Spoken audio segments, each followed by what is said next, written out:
Good morning and welcome back to my channel MS ফ্যামিলিতে সবাইকে অনেক স্বাগত আর অনেক ভালোবাসা জানিয়ে নতুন ভিডিও শুরু করছি। ঠিক আছে, এখন বাজে হচ্ছে সকাল 9:30। তো উঠেছি তখন ঘন্টাখানেক বোধহয় হবে উঠেছি। উঠে ফ্রেশ ট্রেশ হয়ে চুপচাপ বসেছিলাম ছোটো ঘরে এসে। তো রাস্তা দিয়ে লোক গেল। তো যাই হোক, আজকের দিনটা একটু অন্যরকম, আজকের সকালটাও একদমই অন্যরকম। মানে তোমাদের কাছে না, আমার কাছে। আর আমার কাছে যেহেতু মানে আজকের দিনটা বা সকালটা অন্যরকম, তাই ভিডিওটাও একটু অন্যরকম হবে আর সেটা দেখতেও তোমাদের একটু অন্যরকমই লাগবে। আজকে আমার বর বাড়িতে নেই, ও ভোরবেলা চলে গেছে হচ্ছে কলকাতায়। কলকাতায় গেছে, ওর কিছু টেস্ট দিয়েছে ডাক্তার, সেই টেস্টগুলো করার জন্য ও সেই ভোরবেলা উঠে কলকাতা চলে গেছে। বাড়ি আস্তে আস্তে হয়তো সন্ধে বা রাত্রির হয়ে যেতে পারে। তো আজকে সারাদিন আমি বাড়িতে একা, একদম অন্যরকম একটা দিন কাটাবো। সচরাচর তো সোমনাথ বাড়ি থেকে কিরকম বেরোয় না, বাড়িতেই থাকে। আর এই 9 মাসে 6 মাসে যখন একটা দিনের জন্য এরকম আসে কোনো একটা কারণে, সে যে কারণেই হোক, কোনো না কোনো কারণে সকাল থেকে রাত অব্দিও বাড়ির বাইরে কোনো না কোনো কারণে এরকম হয়, সেই দিনটা পুরো অন্যরকম যায় আমার। মানে ভালো না খারাপ বলতে পারবো না, শুরুর দিকটা তো ভালোই লাগে যে বাবা এতদিন পর বর নেই, তার মধ্যে মানে সারাদিন ধরে বাড়িতে লাফালাফি ঝাপাঝাপি করে বেড়াবো। তার বর থাকলে কি করি না, না বর থাকলেও করি, কিন্তু তবুও থাকা না থাকার একটা পার্থক্য তো রয়েছেই, তাই না? তো দেখি কি করব সারাদিন। আর আজকে আমি মেয়েকে স্কুলেও পাঠাবো না। সোমনাথকে জিজ্ঞেস করলাম, বললাম যে তুমি তো থাকবা না, তাহলে কি মেয়েকে আমি দিয়ে আসবো স্কুলে, আমি নিয়ে আসবো? ও বললো যে থাক, আজকের দিনটা আর ওকে স্কুলে পাঠাতে হবে না, কাল থেকে স্কুল যাবে, খন বাড়িতেই থাক আমার সাথে, আমরা মা মেয়ে দুজনেই লাফালাফি ঝাপাঝাপি করি। আমার কেমন হাসি পাচ্ছে। সকালবেলা ঘুম থেকে উঠে ছোট ঘরে এসে বসি, তো 1-2 মিনিট 5 মিনিট ওর সাথে বসে চা খাই, তারপরে আমি আমার কাজে ঢুকে যাই। তো আজকে এসে দেখছি বাবা ল্যাপটপটা বন্ধ, বিছানাটা ফাঁকা। ঠিক আছে, তো আমি আবার জানলাটা একটু খুলে দিলাম। সোমনাথ তো এই জানলাটা খোলেও না, টিউবলাইট চালিয়ে বসে ওখানে। তো আমি আবার জানলাটা খুলে দিলাম। আর মেয়ে এখনও ওঠেনি ঘুম থেকে, আমি ওকে এখনও ডাকিনি। তো একটু রেডি হবো, যাই একটু পাড়ার মোড়ের মাথা থেকে একটু মাংস নিয়ে আসি গা। না চিকেন হলে তো অর্ডার দিলেই হয়ে যেত, মাটনটাও অর্ডার দিলে হয়ে যাবে। এই মোড়ের মাথায় দোকানটার নাম্বার রয়েছে আমার কাছে, অর্ডার দিলে চলে আসবে বাড়িতে। কিন্তু আমার মনে হচ্ছে যাই, গিয়ে নিয়েই আসি, কারণ যদি 2-3 পিস কম দেয়। তো সেই কারণে, বুঝলে তো, যাই রেডি হই। মেয়েটাকে সাথে করে নিয়ে যেতে পারলে ভালো হতো, ওই জন্যই অ্যাকচুয়ালি আমি ঘুম থেকে ওঠার পর থেকে ওয়েট করে যাচ্ছি। এই বোধহয় মেয়ে উঠলো, এই বোধহয় মেয়ে উঠলো, মেয়েটা উঠলে মেয়ে একসাথে যেতাম, ওরা একটু ভালো লাগতো। তো সেরকম কতদিন হয়ে গেল স্কুল বাড়ি স্কুল বাড়ি স্কুল বাড়ি করে যাচ্ছে, ও তো বেরোচ্ছে না কোথাও। একটু আমার সাথে মোড়ের মাথাতে যেত মাংসটা আনতে, ওরও ভালো লাগতো। দেখি কি করি, সঙ্গে থাকো, সারাদিন দেখতে থাকো পুরো ব্লগটা। ঠিক আছে, আজকে একটু বেশি হয়তো বকবক করব তোমাদের সামনে এসে, কারণ সোমনাথ নেই তো ঝগড়া করার বা বকবক করার মানুষ নেই, তাই সেটা তোমাদের ওপর দিয়ে চালিয়ে দেবো। ঠিক আছে, সঙ্গে থাকো, আসছি। চলো যাই, নিয়ে আসি। চেঞ্জ করলাম, চেঞ্জ করে নাইটেই পরেছি, পাড়ার মোড়ের মাথায়, অসুবিধা নেই।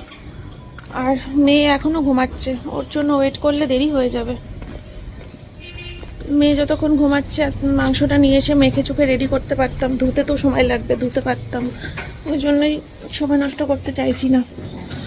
নিয়ে আসি। আর অনলাইনে যদি অর্ডার করি না, 40 টাকা নেবে ডেলিভারি চার্জ।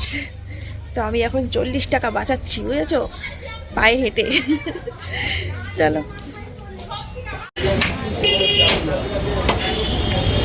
দিয়েছো চর্বি?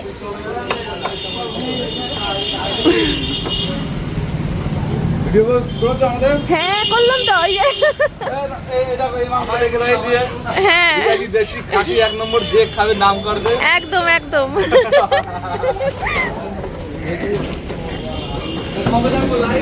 এটা কালকে সকাল 9টায় দেখতে পাবা, এমএস ফ্যামিলি। হ্যাঁ চলো বন্ধুরা যাই। আমার এমএস ফ্যামিলি চ্যানেলে একদম প্রথম ব্লগটাই চলে যাও, ফার্স্ট ব্লগ আমার চ্যানেলের। ওই চ্যানেলের ওই আমার ফার্স্ট যে ব্লগটা করেছিলাম ওখানেও রয়েছে। দেখো আমি মাংস নিয়ে বাড়ি ঢুকছি, এরকম একটা কালো প্লাস্টিকে মাংস নিয়ে বাড়ি যাচ্ছি, এরকম একটা ভিডিও রয়েছে। হঠাৎ করে মনে পড়লো যে এরকম একটা মুহূর্ত তো আজ থেকে 5 বছর আগেও কাটিয়েছিলাম না। তারপরে বহুবার এসছি নিতে, সেটা আলাদা কথা, কিন্তু প্রথম ব্লগটা মনে পড়ে গেল আর কি। চলো, এই রইল মাংস। মেয়ে এখনো ঘুমাচ্ছে, বড়মশাইকে একটা ফোন করে দেখি কি করছে। এখনো না না, এখন তো ওখানেই রয়েছে। হ্যাঁ, এখন কলকাতায় কখন ঢুকে গেছে। ঠিক আছে চলো, আসছি, দাঁড়াও একটু পরে। উফ, গরম লেগে গেছে। বাইরে রোদ্দুর, ভালো রোদ্দুর বাইরে। এই সকালে রোদ্দুরের তাপ বেড়ে গেছে। কি করবো এখন? চা তো খেতে ইচ্ছে করছে, একা একা বসে একা একা চা খাওয়া। আগে না একা একা বসে একা একা চা খেতে হেব্বি লাগতো জানো। যখন সোমনাথ জব করতো, ও তো সকালবেলা 7টা-8টার সময় বেরিয়ে যেত, আর তারপরে বাড়ি আসতো ধরো রাত্রি 7টা-8টায়। এবার এতটা সময় আমি একা থাকতাম বাড়িতে, সেই এনজয় করতাম, খুব আনন্দ করতাম। প্রথমত সকাল 7টার মধ্যে ঘুম থেকে উঠতাম, ভোর 5টার সময়, রেগুলার প্রত্যেক দিন, বাধা ধরা নিয়ম। ভোর 5টায় ঘুম থেকে উঠতাম, উঠে বাসন মাজা, কাপড় কাচা, ঘর মোছা। তাও কি আমার নিজের কোনো বাথরুম ছিল না, আমার নিজের কোনো কলপারও ছিল না। আমার সমস্ত এঁঠো বাসন নিয়ে চলে যেতাম রাস্তায়, বসে বসে, রাস্তার যে কল আছে ওইখানে বসে বসে বাসন মাজতাম। তো বাসন মাজা, কাপড় কাচা, ঘর মোছা, স্নানটাও করতাম, রাস্তার কলে স্নানও করেছি আমি, ঠিক আছে। রাস্তার মোড়ের মাথায় যে কল থাকে সেখানে স্নান করতাম, বাসন মাজতাম, কাপড় কাচতাম। তারপরে এইগুলো করে তারপরে ঘরে এসে রান্না বসাতাম, রান্না বান্না করে সোমনাথের জন্য টিফিন কোটোর মধ্যে ভাত তরকারি করে ফ্যানের তলায় ঠান্ডা হতে দিতাম। তারপরে ঠিক 8টার মধ্যে ওর সমস্ত টিফিন মিফিন রেডি করে ওকে ব্যাগে ঢুকিয়ে দিতাম, প্লাস আমার সাথেও গরম গরম ভাতও একবার খেয়ে নিত সকাল 8টার মধ্যে। দিয়ে সব কিছু কমপ্লিট করে ও চলে যেত কাজে, মানে অফিসে চলে যেত। তো জব করতো, সফটওয়্যার কোম্পানিতে জব করতো, চলে যেত। আর আমি সারা দিন টিকটক করতাম আর একা একা চা করতাম, বসে দিয়ে জানলার কাছে নিয়ে যেতাম চায়ের কাপটা, দিয়ে একা একা বসে চা খেতাম, বাইরেটা দেখতাম, টিকটক করতাম। সে একটা আলাদাই লাইফ কাটিয়েছি, বুঝলে। তারপর আর কি, এখন তো আর একা একা চা খাওয়ার অভ্যাস চলে গেছে প্রায় 5 বছর, প্রায় 5 বছর। ওই বাড়িতে গিয়ে একটু শাশুড়ি ননদের পেছনে লেগে আসি। হ্যাঁ,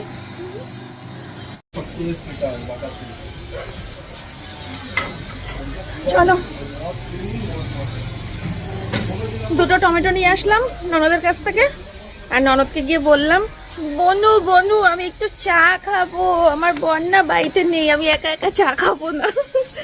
বোন বলছে ঠিক আছে বসাচ্ছি, বসিয়ে তারপরে ফোন করছি, চলে আসবো। বললাম ঠিক আছে, তুই তাহলে বসা চাটা, আমি তারপরে ফোন কর, আমি আসছি। আমি ততক্ষণ একটুখানি কাজে গিয়ে নিতে পারবো, ভালোই হলো। চলো, ও যখন ফোন করবে তখন আমিও যাবো চা খেতে, তোমাদেরকেও নিয়ে যাবো।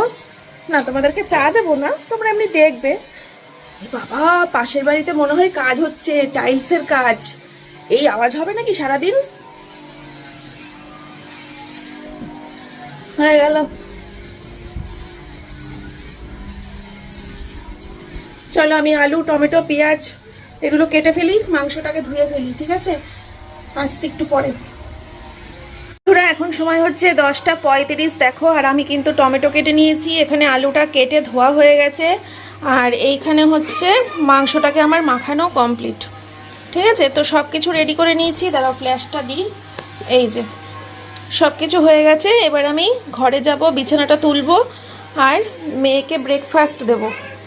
মেয়ে খেয়ে উঠে খেলা করতে চলে যাবে, আমি রান্না করব, ঠিক আছে।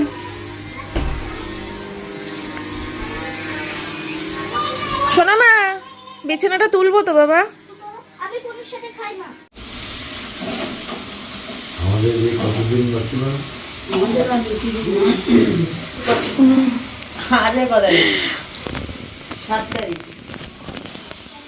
বহুত দেরি করে ফেলেছি, আর দেরি করে যাবো না। দিদি এসেছিল তো ওই জন্য একটু দেরি করে ফেললাম। দিদি বাসন মেজে ঘরটর মুছে দিয়ে চলে গেল। এবার আমার মানে ঘরের সমস্ত বাসি কাজ কমপ্লিট হয়ে গেল, ফ্রেশ সব কিছু। এইবার সুন্দর করে রান্নাটা করে ফেলি। 11টা বাজে, কাটায় কাটায় রাইট 11টা বাজে। আজকে শুধু বকবো তোমাদের সাথে। মানে বর বাড়িতে থাকলে বরের সাথে যেটুকু কথা বলতাম সেই কথাটুকু গিয়ে এখন পড়বে তোমাদের ওপর, ঠিক আছে? তো আজকে খুব বক করবো, কথা বলার মানুষ নেই, তোমাদের সাথে বকবো। চলো রান্না করি।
তো বন্ধুরা দেখতেই পেলে আলুগুলোকে ভেজে ভালো করে তুলে নিয়েছি নুন হলুদ দিয়ে। আর যেহেতু আমি আজকে প্রেশার কুকারে করে রান্নাটা করছি না, সে কারণে কিন্তু আলুগুলোকে আমি 70% বয়েল করে নিয়েছি ভাজতেই, মানে ঢেকে দিয়ে ভাজছিলাম, তার জন্য বয়েল হয়ে গেছে অনেকটাই।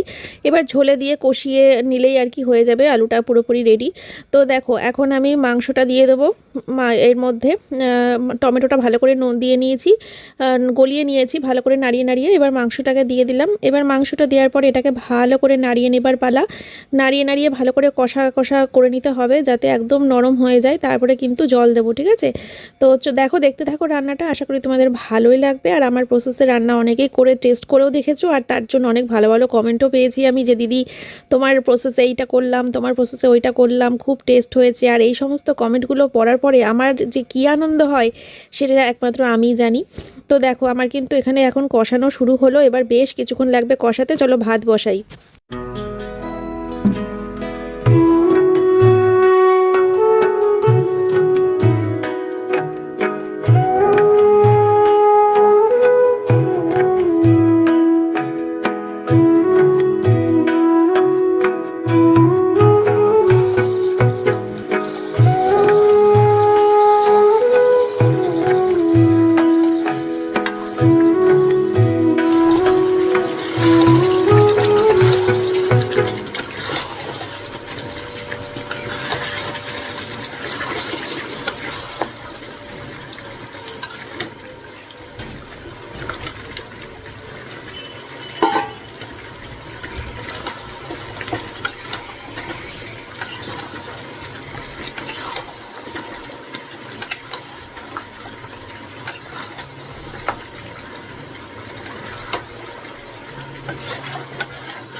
তো বন্ধুরা এখন করব হচ্ছে আমি ব্রেকফাস্ট, আর এখন বাজে হচ্ছে 12টা 20। আর দেখো ভাতও দিয়ে দিয়েছি, এখনও কিচ্ছু পরিষ্কার করা হয়নি।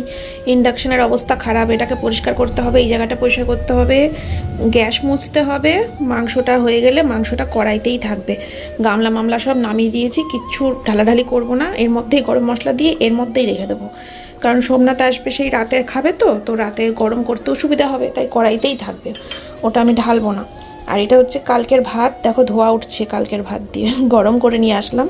ব্রেকফাস্ট করব এখন সেই কারণে, ঠিক আছে? চলো এটা খেয়ে নিই, তারপরে এগুলো হয়ে যাবে ততক্ষণে রান্নাটা, মানে মাংসটা, তারপরে সব কিছু মুছে ঘষে পরিষ্কার করে আমি স্নান করব।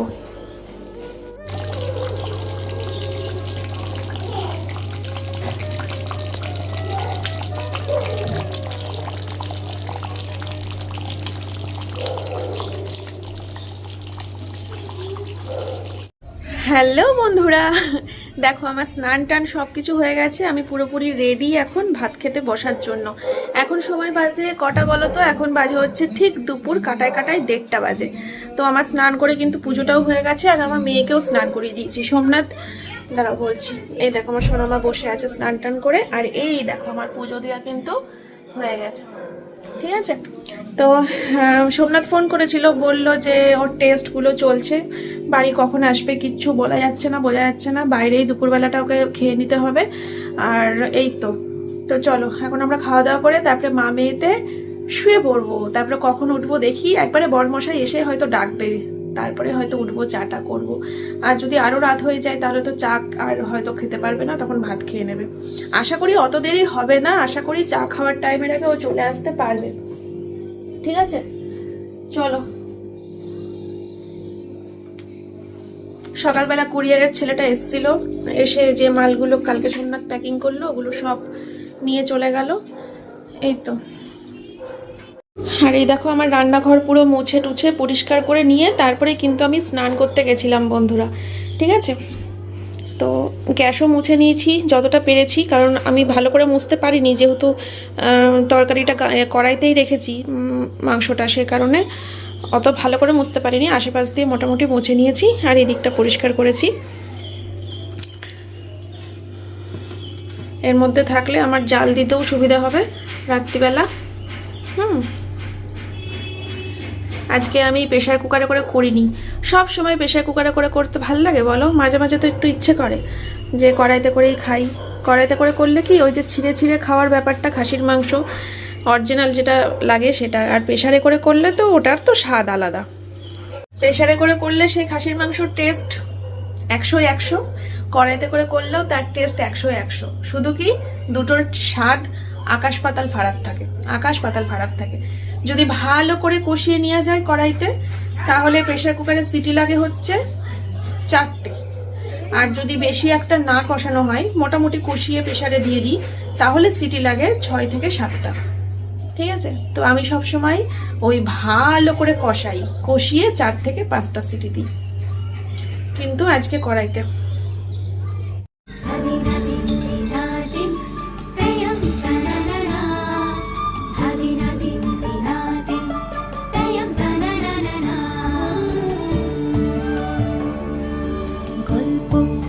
গল্প যায় মেঘের ডিঙি ছুঁই, জীবন ভাসে জীবন হাসে বিন্নি ধানের খই, বিন্নি ধানের খই, বিন্নি ধানের খই।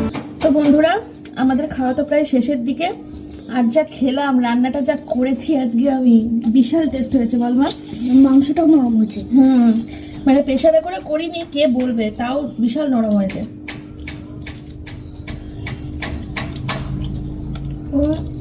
নুনে ঝালে সব পারফেক্ট।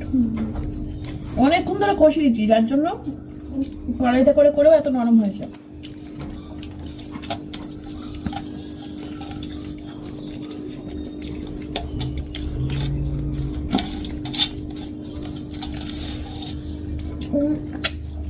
সোমনাথ ফোন করেছিল, এই মাত্র ভাত খেয়ে উঠলো, বলছে ক্যান্টিনের ভেতর থেকে খাওয়া দাওয়া করেছে, চিকেন ছিল, ডাল ছিল, একটা সবজি ছিল, তারপরে পায়েস ছিল, চিনি ছাড়া পায়েস। প্রজাপতি।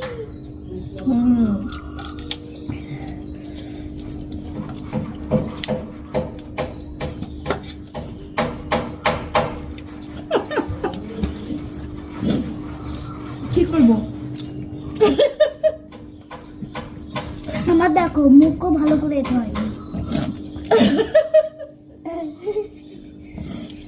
তুই তো লক্ষ্মী মা, তুই তো লক্ষ্মী ঠাকুর, আমার মা লক্ষ্মী, তুমি খাও।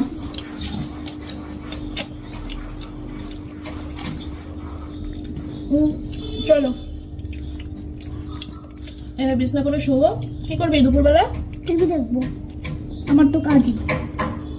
ওর কাজ টিভি দেখা, আমার কাজ ফোন দেখা। মা মেয়ে শুয়ে সারা দুপুর এই করবো।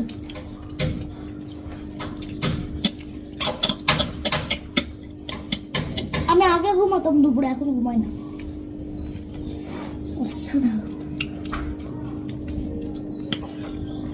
ছোটবেলায় যখন এইটা ধরে টানতাম এরকম করে বাসি, আমার বাবা বলতো আস্তে টানবি নাহলে শ্বাসনালীতে চলে যাবে, শ্বাসনালীতে চলে যাবে।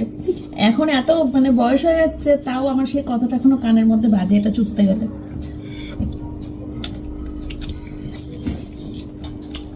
চলো টাটা, খেয়ে নিই। তো বন্ধুরা এখন বাজে হচ্ছে ঠিক 5:45 আর ম্যাডাম আসছে জাস্ট 5 মিনিটের মধ্যে বোধহয় ঢুকে যাবে।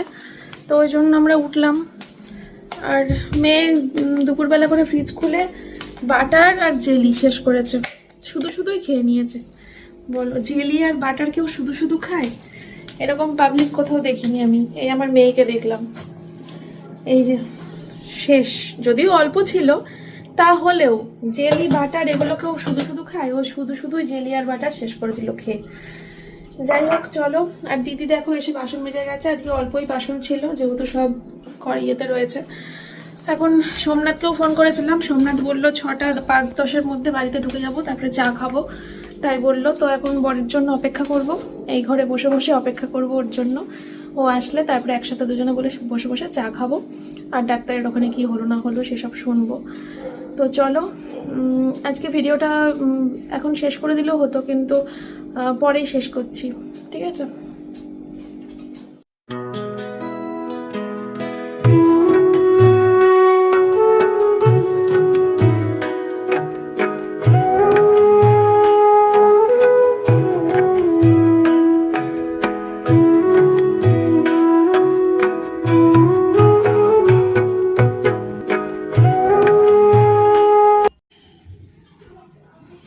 তো বন্ধুরা এই যে দেখো চা নিয়ে আসলাম, দুধ চা আজকে খাওয়ার কোনো ইচ্ছে ছিল না আমার, ভেবেছিলাম লিকার চা খাবো যেহেতু খাসির মাংস রান্না হয়েছে তার জন্য।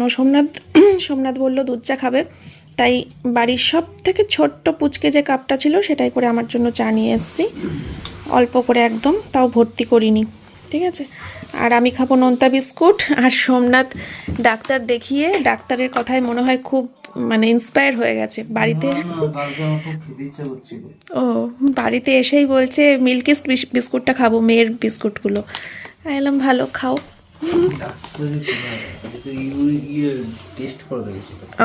চোখ মুচ্ছ কেন, কাঁদছো নাকি? চলো খেয়ে নি চা আমরা। তো বন্ধুরা মাংসটাকে গরম করতে আসলাম, ভালো করে গরম করে নিই। বরমশাইয়ের জন্য ভাত বাড়বো এখন। ভাতটা আর গরম করতে লাগবে না যেহেতু মাংসটা একদম টকবক করে ফুটাবো, ঠিক আছে? তো তারপরে খাওয়া দাওয়া হবে। আর আজকে তো বুঝতেই পারছো কোনো রকম পাতলা ঝোল রান্না হয়নি, মাটন কারি রান্না হয়েছে, ঠিক আছে? বন্ধুরা খাওয়া দাওয়া সব কিছু কমপ্লিট, আর এখন আমি শুয়ে পড়বো। ভিডিওটা তাই এখন শেষ করতে আসলাম।